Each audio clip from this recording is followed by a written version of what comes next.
Well, congressional oversight of the President of the United States finally begins in earnest next week when Mr. Cohen goes to Washington. It was announced today that President Trump's former personal lawyer, Michael Cohen, will testify in a closed session next week to the Senate Intelligence Committee. That comes after announcements earlier this week that Michael Cohen will testify in a closed session next week to the House Intelligence Committee. And most importantly, Michael Cohen will testify publicly next Wednesday to the House Oversight Committee, where one source close to Michael Cohen says he will publicly say that his former friend and former boss, who is now the President of the United States, is a madman. This will be the first time America has seen under oath testimony about President Trump from someone who knows almost every bad thing there is to know about Donald Trump. Today, Michael Cohen made a surprise visit to Washington, and he wouldn't say a word about why he was there. Mr. Cohen, why were you on the Hill today? Sir, were you meeting with the Senate Intel team? We're asking no questions. What's your message to the President ahead of the Mueller report? All right, watch yourself, huh? Reporters, as you can see, followed Michael Cohen everywhere he went, including to the offices of the Senate Intelligence Committee. And according to Lenny Davis, who accompanied Michael Cohen and his lawyers, Michael Cohen met only with his own legal team while he was at the Senate Intelligence Committee offices. That probably means that Michael Cohen was there to review documents and evidence in possession of the Intelligence Committee in preparation for his testimony to the committee next week. Washington is now in eager anticipation mode for the completion of Special Counsel Robert Mueller's report on his investigation, which, according to multiple reports, could be just days away. The Justice Department rule for special counsels says, at the conclusion of the special counsel's work, he or she shall provide the Attorney General with a confidential report explaining the prosecution or declination decisions reached by the special counsel. This report will be handled as a confidential document, as are internal documents relating to any federal criminal investigation. The rules require that the Attorney General notify Congress about the special counsel's findings. Our first two guests tonight are two members of Congress who will be notified about the special counsel's findings, but we don't yet know who else will be notified. Here's what Attorney General William Barr said about that in his confirmation hearing. Will you commit to making any report Mueller produces at the conclusion of his investigation available to Congress and to the public? As I said in my statement, I am going to make as much information available as I can, consistent with the rules and regulations that are part of the special counsel regulations. Democratic Senator Richard Blumenthal raised the possibility today that Democrats in Congress might subpoena the Mueller report if they are not satisfied with what Attorney General Barr releases. There'll be subpoenas from Congress, including, I hope, from the Senate Judiciary Committee, where I sit. But there will also be a public perception of cover-up. Because if William Barr believes, I think he does, that a sitting president can't be indicted, I disagree with him, and he brings no charges that Mueller says can't be brought, and if there are also no public disclosure, the public rightly will feel that there is a cover-up. A Senate or House committee can subpoena anyone. We're joined tonight by two Democratic members of the House of Representatives who are on the committees that could issue subpoenas for the Mueller report. Congressman Jim Hines of Connecticut is a member of the Intelligence Committee, which will interview Michael Cohen behind closed doors next Thursday, after Michael Cohen has publicly testified to the Oversight Committee on Wednesday. We're also joined by Congressman Hakeem Jeffries of New York, a member of the House Judiciary Committee, which has jurisdiction over the impeachment process in the House of Representatives. And Congressman Jeffries, will your committee subpoena the Mueller report if it is not delivered by the Attorney General? Yeah, it's my expectation that, the House of Representatives, as the custodians of our democracy right now, the American people voted for meaningful checks and balances on an out-of-control executive branch, voted for transparency, voted for disclosure. And if the Department of Justice refuses to publicly release the findings themselves, then I believe that it will be our responsibility to make sure that we subpoena that information, that we present it to the American people, and that we even call Bob Mueller or others to testify to explain their conclusions. And others, in addition to Mueller, for example, could include other members of his prosecutorial team, possibly. That's absolutely correct. Under Chairman Jerry Nadler's discretion, there's a wide range of possibilities, but we're committed to making sure that the report sees the light of day. Brandeis said sunlight is the best disinfectant. We agree. Can you think of any reason why Robert Mueller could reasonably decline to testify to your committee if his work is completed?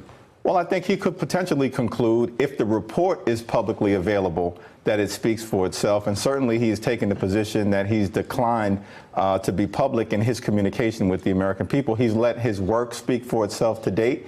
He may want to let the report speak for itself, but it will be critical that the report is seen by the American people. And Congressman Himes, it's entirely possible the report won't speak for itself because, as the rules suggest, it can be a really minimal report, simply saying, here are the prosecutions we brought and here's why. Here are the prosecutions we declined to bring, the so-called declinations in that rule, and here's why. And that could be basically written in shorthand. Yeah, no, that's right. And Lawrence, I mean, there's two reasons why these types of reports are generally kept private. One is, and in this case this would be true, you don't want to disclose sources and methods, anything that would damage our national security. And the second one, of course, and this is typical in the prosecutorial realm, if there is somebody whose reputation would be damaged but who's not being charged with a crime, you want to protect that reputation. Now, the point here, of course, is that we have an overwhelming public interest, and we can deal with those two issues, but we have an absolutely overwhelming public interest in further understanding the two elements of this investigation, understanding exactly what Russia did. We have a public interest because we need to be prepared for them to do it again. And of course, we have a public interest in finally having resolution to the question that has divided this country politically and torn it apart. And of course, you know, ended up with mud on the Department of Justice and attacks on the character of the special counsel, and that is the question of whether there was any collusion by the president or the president's people. The answer may be no, in which case the president should have a real interest in getting it out there. The answer may be yes, in which case the American public has a very real interest in knowing whether that is true. Would you expect your committee to also subpoena the Mueller report? Could there be multiple subpoenas from multiple House committees? Yeah, I think there could be. I mean, that might be redundant. You know, the Congress does have the power to subpoena documents from the executive. It'll be sort of interesting because on my committee, of course, the former chairman, Devin Nunes, pushed the boundary of what Congress would ordinarily demand of the Justice Department. Devin Nunes established a whole new frontier in terms of demanding actual investigative material around the Clinton investigation in a way that made the Department of Justice and the FBI very, very nervous. It's going to be pretty hard for Republicans to all of a sudden say, oh, you've got no right to go to the Department of Justice to ask for investigative materials, particularly given the overwhelming public interest in finally getting some closure on what actually happened here. Andrew McCabe, as he details in his new book, worked with Robert Mueller, knows Robert Mueller very well in Robert Mueller's previous job as director of the FBI. And this is what Andrew McCabe said today, what he told Ari Melber about what he expects in the Mueller report. I expect that Director Mueller's team will produce an all-encompassing report that details exactly what they found and exactly what they think about it. I think it's unbelievably important that that information is shared with Congress, and I'd also like to see it shared to the greatest extent possible with the American people. And Congressman Jeffries, that's someone who has worked closely with Robert Mueller, knows his work methodology. Well, it's incredibly important because we know a few things. All of the president's men are going down in flames, from Manafort to Gates to Papadopoulos to Cohen to Flynn and now Roger Stone. It's often said where there's smoke, there's fire. There's a whole lot of smoke emanating from 1600 Pennsylvania Avenue. We need some clarity. The Mueller report can provide that. There appears to be a triangular relationship between the Trump campaign, WikiLeaks, and Russian spies. Roger Stone may be the link between the three. hopefully the Mueller report will clear all of that up for the American people. The other view of what the Mueller report could be is written by Neil Katyal in the New York Times, and he says the report is unlikely to be a dictionary-thick tome, which will disappoint some observers, but such brevity is not necessarily good news for the president. In fact, quite the opposite. A concise Mueller report might act as a roadmap to investigation for the Democratic House of Representatives, and it might also lead to further criminal investigation by other prosecutors. A short Mueller report would mark the end of the beginning, not the beginning of the end. And so, Congressman Himes, there we see the two possible versions of the Mueller report, the extensive one, all-encompassing, as Andrew McCabe says he expects, and Neil Katyal recognizing the possibility that it could be something much shorter. Yeah, and that's right. And I mean, who knows? We could get into an awful lot of speculation about how big, how small, what it'll contain.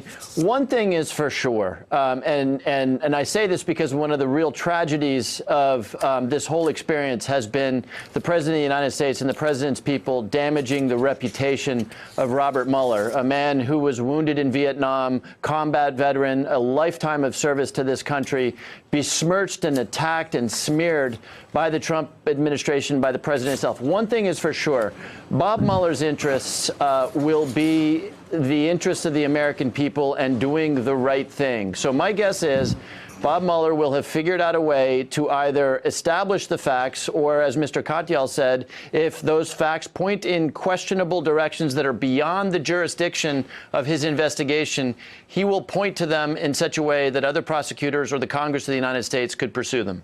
Now, we've had a New York Times report indicating that President Trump called up Matthew Whitaker, the acting attorney general, to try to get him to take action involving the prosecution of Michael Cohen in the Southern District of New York.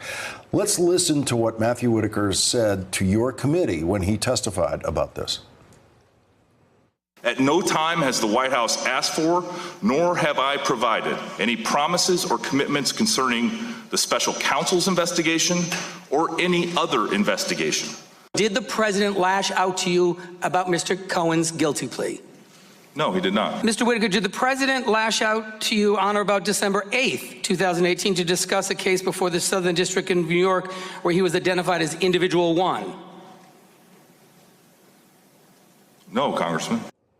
It looked like he was trying to calculate that date on that last answer, because a more general version of that question, according to the New York Times, he did indeed contact him about that case. Yeah, and Whitaker was an extraordinary witness because he was both arrogant and incompetent at the same time. So it was quite something to witness and experience. But we are going through that transcript with a fine-tooth comb, and we'll process additional information that is coming to us to determine whether he stood in front of the Congress and the country and lied.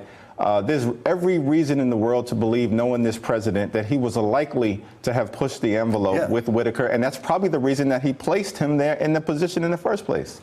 And Congressman Himes, I think we know what you're going to be doing on Wednesday of next week. I assume you're going to be watching as much of Michael Cohen's public testimony as possible before you get him as a witness behind closed doors the next day. What are you expecting from Michael Cohen next week publicly, and then how will that differ from what you'll be pursuing privately?